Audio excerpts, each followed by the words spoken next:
6월절의 그리스도라는 제목으로 하나님의 말씀 함께 나누겠습니다. 인류의 4대 문명 중에 이집트 문명이 있습니다. 나일강 유역에서 건설된 이집트 문명은 웅장한 피라미드와 스핑크스를 자랑합니다. 피라미드 안에는 후세인들이 감탄을 했던 파라오의 황금 마스크와 귀중한 보물들이 있었습니다. 이집트 문명의 유산이 너무나 찬란하고 그 기술이 너무나 정교하고 뛰어났기 때문에 세계의 불가사의라고 불리기도 합니다. 성경도 이집트에 대해서 말합니다. 그런데 특이하게도 성경은 그 유명한, 그 위대한, 그 웅장한 피라미드와 스핑크스에 대해서는 한마디도 하지 않습니다. 화려하고 찬란한 문명이 꽃피어낸 기술과 성취와 아름다움에 대해서 성경은 침묵합니다. 그 대신 그 위대하고 화려하고 찬란하고 웅장한 문명의 건물 더미에 깔려야 했던 사람들에 대해서 말합니다. 성경은 도시를 건설하고 피라미드를 세우기 위해서 강제로 동원되어야 했던 노예들의 고통을 말합니다. 사람이면서 사람이 아니었던 사람들, 사람인데 도구나 가축으로 취급당했던 사람들, 강제 노동과 채찍질에 시달려야 했던 그 노예들의 슬픔에 대해서 성경은 말합니다. 그리고 충격적인 선언을 합니다. 그 노예들이 가축이 아니라 사람이라고, 바로 그들이 하나님의 백성이라고, 하나님이 노예들을 사랑하셨다고 선언합니다. 전 세계 어느 나라 역사책에나 피라미드와 스핑크스, 이집트의 화려한 도시들과 파라오의 영광을 보여주는 멋진 사진들이 실려 있습니다. 그런데 단 한 권, 오직 성경만이 화려한 문명이 아니라 그 문명에 깔려서 비참하게 피눈물 흘려야 했던 노예들에게 주목합니다. 그래서 저는 성경을 사랑하지 않을 수 없습니다. 성경의 하나님은 행동하시는 하나님이십니다. 하나님은 밑바닥 인생들, 노예들을 구출하기 위해서 대제국을 심판하셨습니다. 10가지 재앙을 내리셨는데 그 중에 제일 무서웠던 것, 10번째 재앙, 마다들의 죽음입니다. 죽음의 천사가 이집트의 모든 집에 찾아가죠. 죽음의 그림자가 드리워진 이집트의 모든 가정에서 첫 번째 아들이 죽습니다. 제일 높은 파라오에서 제일 낮은 하녀에 이르기까지 장자를 잃어버리는 심판을 받았습니다. 그런데 하녀보다 더 낮았던 이스라엘 노예들은 이 죽음을 면했습니다. 어떻게 죽음과 심판에서 면제될 수 있었을까요? 출애굽기 12장 23절 다 함께 읽습니다. 시작.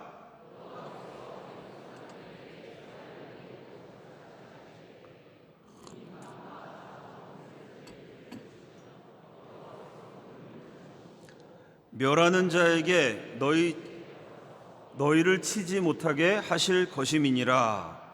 이스라엘은 하나님이 명령하신 대로 어린 양을 잡았습니다. 그 피를 문에다가 칠했어요.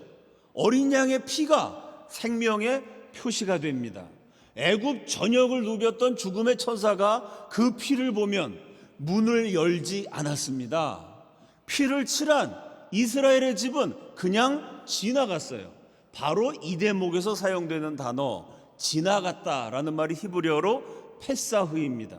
이 페사흐는 훗날 죽음의 천사가 그냥 지나가서 생명을 보존할 수 있었던 이날을 기리는 명절의 이름이 됩니다. 이 페사흐를 한자어로 번역하면 넘어갈 유, 넘을 유, 건널 월, 명절할 때의 절, 유월절이라는 절기의 이름이 됩니다. 유월절의 심판을 통해서 하나님은 이스라엘을 노예 상태에서 구출하셨습니다. 이때부터 유월절은 모든 이스라엘 백성들이 반드시 지켜야 하는 가장 중요한 명절이 됩니다. 노예 상태에서 구출해 주시고 죽음과 심판에서 구원하신 그 하나님의 은혜를 기억하고 기념하는 절기입니다. 그러면 하나님의 사람들은 유월절을 어떻게 지켰을까요? 유월절의 제일 중요한 제물은 어린 양입니다. 어린 양 때문에 살아났어요. 어린 양을 죽여서 피를 칠했기 때문에 죽음의 천사가 그냥 지나갔습니다. 유월절이 되면 1년 된 어린 양 목을 칼로 칩니다. 이때 제일 중요한 것이 피를 뽑아내는 작업입니다. 피는 구약 성경에서 생명을 상징합니다. 그래서 하나님이 고기를 먹을 때 절대로 피를 먹어서는 안 된다고 금지하셨어요. 이 어린 양의 고기에서 피를 전부 빼내려면 나무 막대기에다가 어린 양 고기를 통째로 매답니다. 이 매달린 어린 양에서 털을 벗기고 가죽을 벗깁니다. 나무 막대기에다가 어린 양을 매달아 놓고 털을 벗기고 가죽을 벗기면요, 그 사이에 어린 양의 고기, 이 몸통에서 물이 빠져나가고 피가 흘러져 나갑니다. 그 다음에 이 어린 양을 구덩이에다 넣고 진흙으로 덮어요. 진흙을 가열해서 불로 달구면 일종의 진흙구이 양고기가 됩니다. 이 어린 양의 고기가 유월절 만찬의 주된 메뉴입니다. 유월절은 해가 지는 무렵에 시작됩니다. 요즘 시간으로 하면 오후 5시에서 6시쯤이죠. 그 5시, 6시에 어린 양 고기를 먹으려면 2-3시간 전에 미리 어린 양을 잡아서 준비해야 됩니다. 유월절에 먹을 어린 양들이 일제히 도살당하는 시간, 제9시, 요즘 말로 하면 오후 3시입니다. 이스라엘 백성들은 유월절을 지키기 위해서 성전에 모였습니다. 전국에 있는 경건한 백성들이 다 모였어요. 전국뿐만 아니고요, 전 세계에 흩어져 있었던 디아스포라, 유대인 해외 동포들도 이 명절을 준수하려고 예루살렘을 방문하는 사람들이 참 많았습니다. 예수님 당시 유월절 예루살렘 인구, 어떤 학자는 80만, 어떤 사람은 100만, 120만, 학자마다 의견이 다르지만 어마어마한 숫자의 군중이 모였습니다. 그 많은 사람들이 유월절 만찬을 하는데 메뉴가 딱 하나입니다. 80만에서 150만, 그 많은 사람들이 전부 다 하나님의 명령을 따라 애굽의 재앙의 날 칠해졌던 어린 양을 기억하기 위해서 어린 양 고기를 먹어야 됩니다. 이 많은 양고기를 어디서 구했을까요? 예루살렘 주변에 유월절에 도살당할 어린 양들을 기르는 목축지가 있었습니다. 그곳이 어디인가 하면 여러분이 다 알고 계신 베들레헴입니다. 여기까지 말씀을 드리니 이제 조금 감이 오시지요? 이제까지 드린 유월절 어린 양에 대한 모든 성경의 말씀은 단 한 분을 지목합니다. 고린도전서 5장 7절 하반절 다 함께 읽습니다. 시작.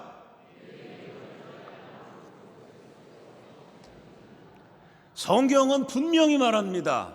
우리의 유월절 양이 바로 예수 그리스도이십니다. 예수님은 유월절에 도살당할, 죽임당할 양들을 기르는 곳 베들레헴에서 태어나셨습니다. 이 어린 양의 털을 벗기고 가죽을 벗기는 것처럼 사람들이 예수님의 겉옷을 벗기고 속옷까지도 벗겼습니다. 어린 양을 나무에 매달아서 물을 빼고 피를 빼는 것처럼 예수님이 십자가에 달리셨을 때 물을 쏟으시고 피를 쏟으셨습니다. 그 어린 양을요, 진흙 구덩이에 던지는 것처럼 구덩이에 던지고 흙으로 덮으니 무덤하고 모양이 똑같습니다. 마찬가지로 예수님의 시신 무덤에 넣어져서 장사 지낸 바 되셨습니다.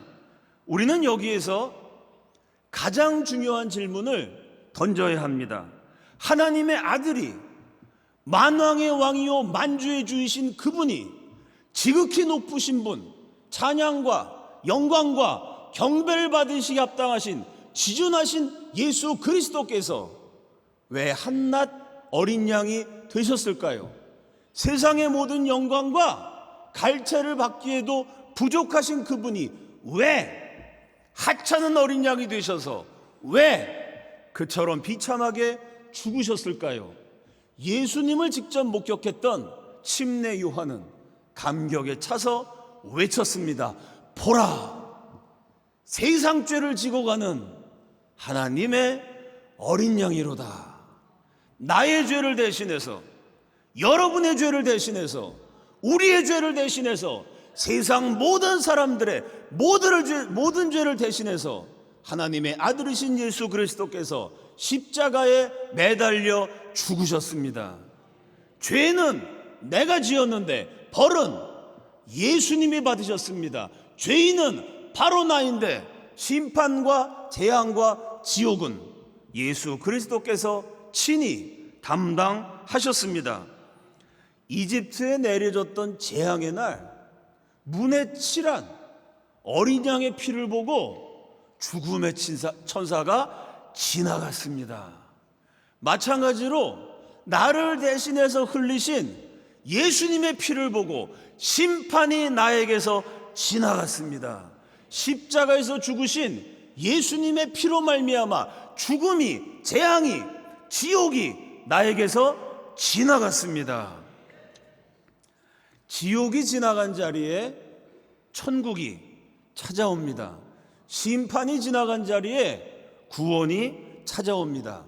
나를 대신해서 죽으시고 부활하신 예수 그리스도, 그분을 믿는 사람마다 죄 용서받고 하나님의 자녀가 되며 영원한 천국에 들어가게 될 줄로 믿습니다. 예수님은 3년 혹은 3년 6개월 동안 공적인 사역을 하셨습니다. 이 예수님의 공생의 기간 동안 예수님은 하나님의 명령을 따라 4번의 유월절을 철저하게 지키셨습니다. 예수님의 공생애에서 4번째 유월절, 마지막 유월절에 몸소 어린 양이 되셔서 십자가에 매달려 죽으셨습니다. 그러므로 예수님의 4번째 유월절은 저와 여러분의 구원이 완성된 날입니다. 그리고 예수님이 첫 번째, 두 번째, 세 번째 유월절을 지키신 성경 이야기를 통해서 우리는 구원받은 하나님의 백성들이 어떻게 살아야 하는지 깨우칠 수 있습니다. 예수님의 공생애에서 첫 번째 유월절, 요한복음 2장 13절입니다. 유대인의 유월절이 가까운지라 예수께서 예루살렘으로 올라가셨더니, 유월절을 지키기 위해서 예수님과 수많은 순례객들이 예루살렘으로 올라갔습니다. 이 순례객들이 제일 조심해야 되는 거, 주의해야 되는 게 무덤입니다. 율법에 의하면 무덤에 닿고 시체와 접촉하면 부정해집니다. 부정해지면 성전에 들어갈 수가 없어요. 그런데 그 당시에는 사방이 무덤이었습니다. 잘 모르면 무덤을 밟고 지나가는 일이 허다했어요. 왜냐하면 가난한 사람들이 돈을 주고 매장지를 살 수가 없었습니다. 그래서 사람이 죽으면 그냥 길가에 모퉁이에 묻었습니다. 거기 비라도 내리면요, 흙이 쓸려 나가면 뼈가 드러나기도 해요. 그러니까 시체와 접촉하고 무덤을 밟는 일이 흔하게 일어났습니다. 그래서 유월절이면 사람들이 전부 다 하얀 회를 들고 나왔어요. 사람의 시신을 묻은 곳에 하얗게 회를 칠합니다. 성경에 나오는 회칠한 무덤이라는 표현이 그거예요. 하얗게 회를 칠해 놓으면 유월절에 지나가는 순례객들이 저기 시체가 있는 곳이구나, 저거 밟으면 명절에 참여할 수가 없어요, 닿으면 성전에 들어갈 수 없어요. 조심조심 회칠한 무덤을 피해서 예루살렘으로 올라갔습니다. 예루살렘 가는 길에는 여기저기 회칠한 무덤이 있고요, 성전이 가까워지면 여기저기 물을 떠가는 사람들이 보입니다. 왜냐하면 하나님의 성전에 들어가기 전에 정결하게 해야 됩니다. 몸을 깨끗하게 하려면 물이 필요했기 때문이죠. 예루살렘 성 남쪽 지역에서는 미크바라고 불리우는 정결탕, 일종의 종교적인 의식을 행하는 종교적인 목욕탕입니다. 거대한 정결탕의 유적이 발굴되기도 했습니다. 무덤을 피하고 몸을 씻는 것은 거룩을 의미합니다. 하나님께 나아갈 때, 성전에 들어갈 때 거룩해야 되고 정결해야 됩니다. 이 거룩의 절차를 다 거쳐서 마침내 성전에 들어갔어요. 그럼 성전 들어가기 전에 부정한 것을 다 피했으니 성전 안에서는 정결한 광경만 펼쳐져야 됩니다. 그런데 예수님이 그 의식을 다 거쳐서 성전에 들어갔더니요, 부정하기는커녕 괴상한 광경이 눈에 보였습니다. 요한복음 2장 14절입니다. 성전 안에서 소와 양과 비둘기 파는 사람들과 돈 바꾸는 사람들이 앉아 있는 것을 보시고, 하나님의 성전에 예배자들만 있어야 할 자리에, 세상과 구별되어야 할 거룩과 정결의 장소에 장사꾼들이 있었습니다. 원래 거기 들어가면 안 되는 거예요. 장사꾼들이 종교인들에게, 대제사장들에게, 성직자들에게 뇌물을 두고 아예 그 성전을 장사하는 장소로 삼아버렸습니다.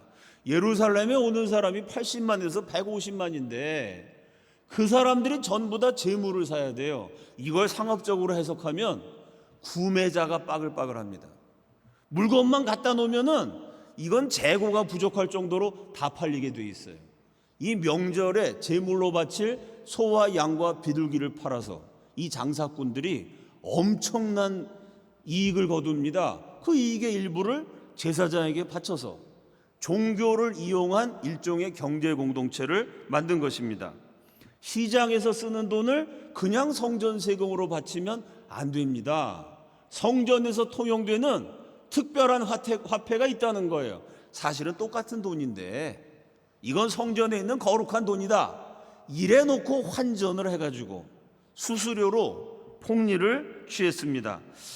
제사장과 장사꾼들에게 유월절은 어린 양을 기억하는 날이 아니라 돈으로 대박이 나는 날이었습니다. 종교인들과 결탁한 장사꾼들은 재물을 팔고 환전을 해서 엄청난 돈을 챙겼습니다. 유대인들은 정결했지만 정결하지 않았습니다. 무덤에 회치를 해서 피했어요. 몸에 물을 뿌렸습니다. 거대한 정결탕에 아예 몸을 통째로 담궜어요. 겉으로는 정결의 절차를 다 밟았고 거룩의 모습을 갖추었기 때문에 겉으로는 깨끗했고 정결했습니다. 그러나 그들의 마음에는 하나님보다 돈을 더 사랑하는 욕심이 또아리를 틀고 있었습니다. 하나님께 예배드리는 성전에서 장사를 했습니다. 구원을 기념하는 유월절에 폭리를 취했어요. 이 사람들은 어떻게 돈 벌었습니까? 거기 예배 드리러 오는 사람들에게 성전 예배에 필요한 재물을 팔고 돈을 환전해서, 다시 말해서 신앙인들의 신앙심을 이용하고 명절을 지키라는 하나님의 말씀을 이용하고 성전을 이용하고 결국에는 하나님을 경배한 것이 아니라 이용한 사람들입니다. 예수님이 그들에게 채찍을 드셨습니다. 채찍을 휘두르셨어요. 그 재물들을 쫓아내버리고 장사꾼들을 쫓아내버리고 환전하는 사람들의 돈통과 상을 온통 둘러 엎으셨습니다. 오늘날에도 이렇게 예수님이 채찍을 휘두르실 만한 그런 죄가 여전히 있습니다. 하나님께 경배하는 것이 아니라 하나님을 이용하는 죄입니다. 하나님보다 돈을 더 사랑하고 이익을 더 사랑하고 자리를 더 사랑하는 탐심입니다. 순수한 마음으로 봉사하는 것이 아니고 물질적 이익을 탐하고 사람들의 인정을 탐하고 높아지는 권위를 탐하는 죄입니다. 사랑하는 여러분, 우리의 겉만이 아니고 우리의 속이 깨끗해져야 합니다. 우리의 옷차림만이 아니고 우리의 마음이 깨끗해져야 합니다. 봉사를 한다면 나를 대신해서 고난당하신 그 예수님 생각하며 예수님 한 분 바라보며 깨끗한 마음으로 봉사해야 합니다. 이익을 탐하지 말고 대가를 바라지 말고 인정을 기대하지 말고 순수한 마음으로 헌신해야 합니다. 고난주의를 맞이하여 저와 여러분의 마음이 예수님의 보혈로 깨끗해지기를 축원합니다. 예수님의 공생애에서 두 번째 유월절, 요한복음 5장 1절과 2절 다 함께 읽습니다. 시작.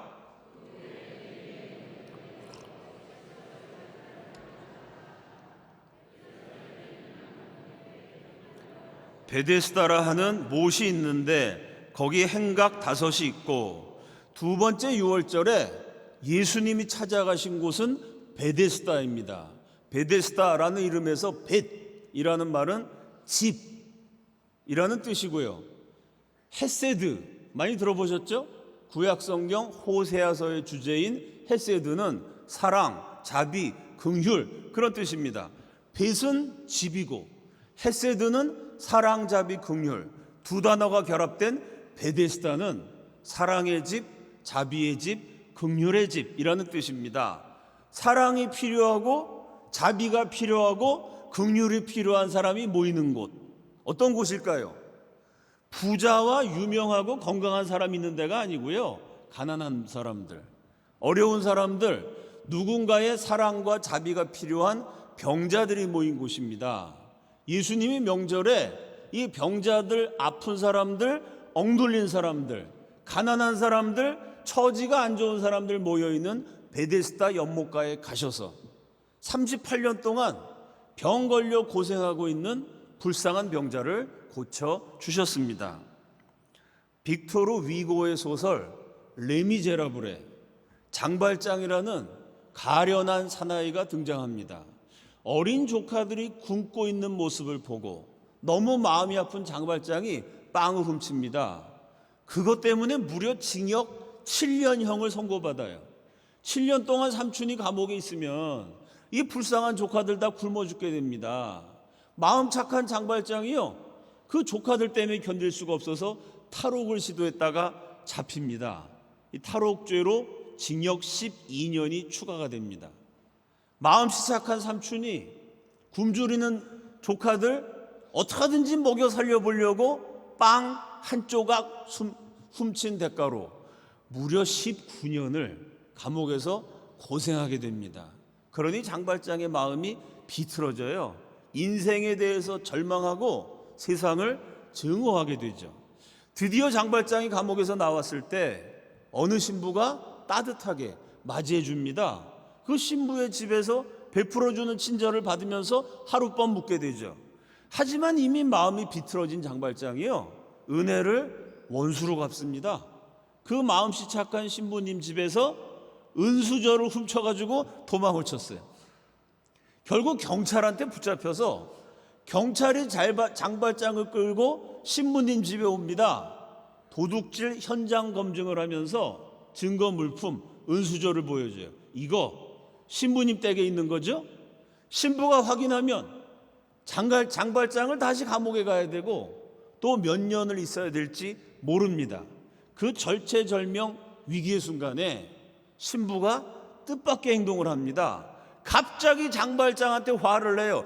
이 사람아, 내가 자네한테 선물로 은초대도 주고 은수저도 줬는데 다 가져가라 그랬는데 왜 은초대는 그냥 두고 은수저만 가져갔나? 여기 은초대가 있으니까 이거 빨리 가지고 가. 경찰이 아무리 봐도 의심스러운데 털린 사람이 털린 게 아니라 선물로 줬다고 하니 더 이상 할 말이 없습니다. 경찰이 떠나간 다음 둘만 남았을 때 장발장이 신부에게 질문하죠. 도대체 왜 저 같은 사람에게 은혜를 베푸셨나요? 신부가 의미심장한 대답을 합니다. 내가 이 은으로 자네의 영혼을 사네. 이제 그 절망과 증오에서 벗어나 자유하게. 나라 꼴이 엉망이어서 경제가 어렵습니다. 요즘 우리나라에도요, 가련한 사나이, 장발장과 같은 생계형 범죄가 빠른 속도로 늘어나고 있습니다. 경제가 망가지고, 가정들이 망가지고, 사람들이 망가지고 있죠. 사랑하는 여러분, 이런 세상일수록 사랑이 필요하고, 긍휼이 필요하고, 용서가 필요하고, 위로가 필요합니다. 6월절 어린 양 되신 예수님을 믿는 백성이라면 그 예수님이 6월절에 찾아가셨던 베데스다로 가야 합니다. 나의 사랑이 필요한 사람들, 내가 많이 가진 사람 아니고 넉넉한 사람 아니고 나도 힘들지만 그래도 내가 베풀 수 있는 그 작은 도움이 필요한 사람들, 위로가 필요하고 긍휼이 필요하고 자비가 필요한 사람들에게 가서 다 같이 어렵지만, 다 같이 쪼들리지만 그런 가운데 어떻게 하든지 도와주고 나누어주고 베풀어주고 섬겨 주어야 합니다. 여러분의 사랑이 누군가의 영혼을 절망과 증오에서 건져내기를 어린 양 되신 예수 그리스도 이름으로 축원합니다. 예수님의 공생애에서 세 번째 6월절에 베세다의 들판에 거대한 군중이 모였습니다. 남자만 5,000명이 넘는 사람들인데 먹을 것이 없었지요. 예수님이 보리떡 5개, 물고기 2마리로 기적을 베푸셨습니다. 오병이어의 기적으로 굶주림을 해결한 백성들이 예수님을 왕으로 추대하려고 합니다. 하지만 예수님은 그들을 피하셨어요. 왜냐하면 예수님이 기적을 베푸신 목적이 경제 문제를 해결해서 권력을 잡기 위한 것이 아니었기 때문입니다. 예수님은 오히려 육체적 굶주림을 통해서 영적인 굶주림, 육체적 목마름을 통해서 영적인 목마름을 가르쳐 주시기를 원하셨습니다. 먹고 사는 문제가 정말 중요합니다. 그러나 아무리 잘 먹고 아무리 잘 살아도 인생에는 채워지지 않는 빈 공간이 있습니다. 인간의 영혼에는 갈망이 있고 허전함이 있고 그리움이 있습니다. 작고 작은 인간이지만 이 인간 안에 있는 영혼은요, 크고 넓은 바다와 같습니다. 세상의 모든 강물이 바다를 향해서 흘러가요. 그러나 바다를 채우지는 못합니다. 세상의 돈과 쾌락과 부귀와 영광을 한 몸에 누리고 있어도 문득 인생의 허무함을 느낍니다. 이게 다야? 이게 전부인가? 눈에 보이는 영광과 쾌락이 인간의 전부일까?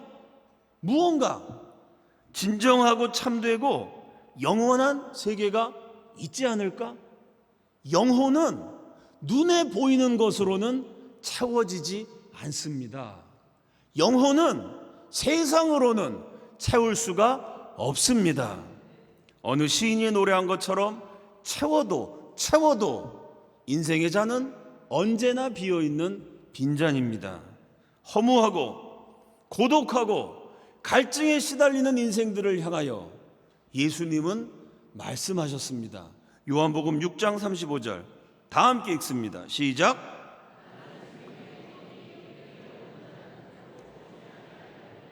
나를 믿는 자는 영원히 목마르지 아니하리라. 영혼의 굶주림은 예수님으로만 채울 수 있습니다. 인생의 목마름은 어린 양 되신 예수 그리스도만 채워질 수 있습니다. 삶이 허무할 때 예수님으로 채워야 합니다. 사랑하는 여러분, 인생이 메마를 때 예수님의 사랑의 샘물로 적셔야 합니다. 우리의 몸에 물이 필요한 것처럼 우리의 영혼에도 물기가 필요합니다. 물기 어린 영혼이 되어야 합니다. 우리 영혼 깊은 곳에 내 영혼의 깊은 공허와 갈망을 채워줄 수 있는 예수님의 사랑이 필요하고, 예수님의 위로가 필요하고, 예수님의 함께하심이 필요하고, 예수님의 채워주심이 필요합니다. 말씀을 읽고 기도하고 찬양을 부르면서 나와 함께하시는 그 예수님, 살아계신 예수님을 체험해야 합니다. 살아계신 예수님을 날마다 체험하여서 영혼이 소생되시기를 우리 주님의 이름으로 축원합니다. 예수님은 유월절 어린 양이 되심으로 저와 여러분의 구원을 완성하셨습니다. 그리고 예수님은 유월절에 들려주신 말씀과 유월절에 보여주신 행동을 통해서 구원받은 하나님의 백성들이 어떻게 살아가야 하는지를 깨우치셨습니다.